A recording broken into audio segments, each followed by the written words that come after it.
जर तुम्हाला कोल्हापूर आणि मटणाचं नातं समजून घ्यायचंय तर तिकडे जाऊन खाऊनच समजणार आहे बघा.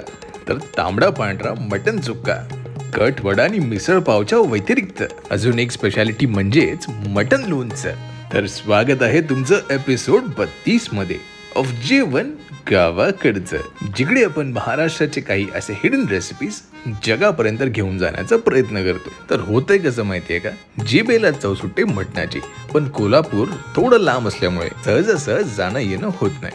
आणि मग विचार आला की अरे माझ्यासारखे असे बरेच लोक असतील ना, तर त्यांच्यासाठी तरी बनवायला पाहिजे एकदम घरगुती मटण लोणचं.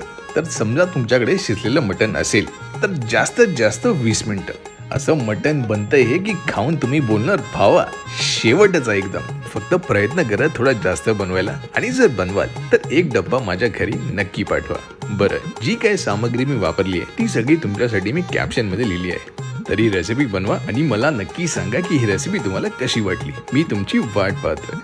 तर भेटूया लवकरच अजून एका अशा ठासूर रेसिपी सोबत. पण तोपर्यंत हॅपी कुकिंग.